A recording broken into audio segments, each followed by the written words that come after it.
jangan langsung dicabut. Nah, jadi usahakan kita pelan-pelan pakai cutter atau silet.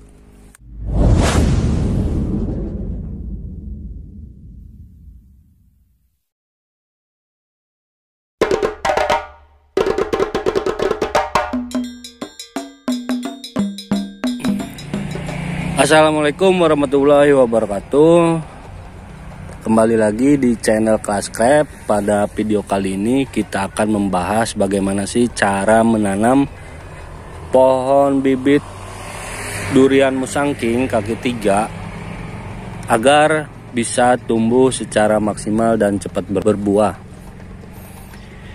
Nah, jadi sebelumnya mungkin ada yang bertanya lebih bagus mana jika bibit pohon ini ditanam di pot atau di lahan bebas, artinya di tanah yang bebas, tidak pada pot.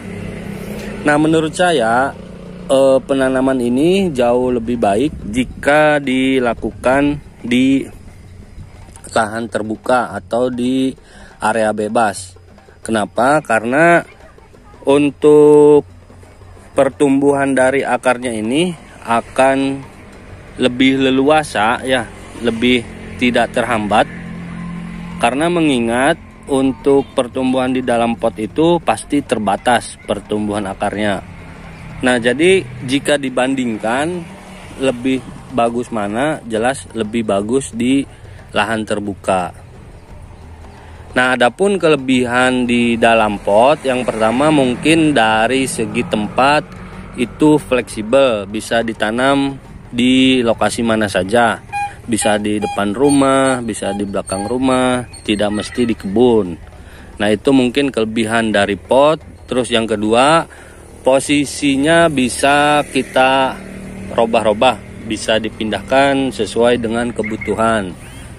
Nah, berbeda dengan penanaman di area terbuka, itu relatif paten. Jika kita menanam di situ, ya selamanya di situ gitu, kecuali kita mau menggalinya. Nah, itu yang pertama. Nah, yang kedua, bagaimana sih cara menanam bibit ini jika di dalam pot? Misalkan teman-teman sudah menyediakan pot, misalkan ukuran yang besar. Pertama-tama itu jangan langsung kita masukkan bibit ini, tapi harus dialasi dulu, misalkan menggunakan batu-batu kecil, bisa menggunakan styrofoam juga. Nah, barulah di atasnya kita masukkan tanah. Tanahnya yang kita gunakan ini adalah tanah gunung. Kenapa di dasar itu kita menggunakan styrofoam atau batu terlebih dahulu? Tujuannya agar ketika penyiraman si air itu tidak menggenang. Jadi ketika disiram bisa langsung kering di dalam media itu. Karena jika terus-terusan tergenang air tidak bagus juga untuk pertumbuhan akar. Akar bisa membusuk gitu. Nah, setelah itu barulah setelah styrofoam atau batu dimasukkan, barulah dimasukkan tanah gunung, kira-kira mungkin setengah, kurang sedikit lah dari volume pot. Barulah kita buka bibit yang mau ditanam. Dibukanya jangan langsung dicabut. Nah, jadi usahakan kita pelan-pelan pakai cutter atau silet, disobek saja polybagnya sehingga tanah di dalam polybag ini tidak hancur. Nah, usahakan jangan sampai hancur, tujuannya agar posisi akar tidak robah. Jika akar robah, ini kemungkinan ketika habis ditanam bisa stres dulu gitu. Jadi tanaman itu bisa stres, misalkan jika terjadi stres, daunnya bisa kering, bisa berguguran, mungkin kurang lebih kisaran 2 minggu gitu. Jadi kita hindari itu dengan cara jangan sampai hancur tanah yang di dalam polybagnya. Setelah ini disobek, barulah tanaman dimasukkan ke dalam pot atau media. jangan lupa harus istilahnya tengah-tengah, jangan sampai bengkok. Setelah itu barulah ditanam, terus jangan full media tanamnya, sisakan kira-kira 3 cm dari bibir pot itu.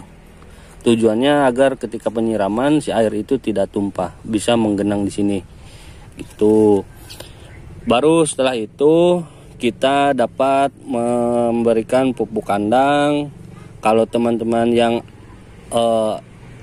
adanya pupuk kimia itu jangan langsung ditaburkan, biarkan 2 minggu tumbuh dulu, beradaptasi dulu dengan media barunya, barulah ketika 2 minggu sudah dilewati baru dimasukkan pupuk, ya bisa menggunakan pupuk NPK. Nah, takarannya mungkin bisa 1 sendok teh, dan menaruhnya jangan di dekat ini batang, tapi di samping saja agar tidak panas ya ke batangnya. Atau bisa juga dicampur, dilarutkan ke air. Jadi 1 sendok makan dilarutkan ke 3 liter air, barulah disiramkan, gitu bisa. Nah, untuk misalkan penanaman di lahan terbuka itu beda lagi. Silahkan teman-teman misalkan gali dulu tempatnya, mungkin kisaran 50 sampai 60 cm, ya kira-kira polybag ini bisa terendam, terkubur di dalam tanah gitu. Setelah itu barulah kita masukkan, caranya seperti tadi, jangan sampai tanah ini hancur, kita sobek menggunakan cutter, baru dimasukkan kira-kira kedalamannya segini, disamakan, barulah dimasukkan tanahnya, diuruk ya sampai tertutupi. Nah, untuk penyiramannya di sini kami biasanya 2 hari sekali gitu. Untuk pemupukan ya bisa sebulan sekali. Nah, jika teman-teman menanam di area terbuka dengan posisi bibit yang cukup banyak, usahakan jarak penanaman itu untuk durian itu jangan terlalu rapat karena akan mempengaruhi perkembangannya. Teman-teman bisa mengatur jaraknya sekitar jarak 8 sampai 10 meter. Misalkan pohon ini ditanam di sini. Nah, jarak untuk ke pohon yang lain itu kira-kira 8 sampai 10 meter agar nanti ketika sudah besar tidak saling mengganggu pertumbuhannya gitu. Nah, mungkin itu saja. Silahkan jika ada pertanyaan ditulis di kolom komentar. Sampai bertemu kembali di video selanjutnya seputar tanaman hortikultura. Assalamualaikum warahmatullahi wabarakatuh.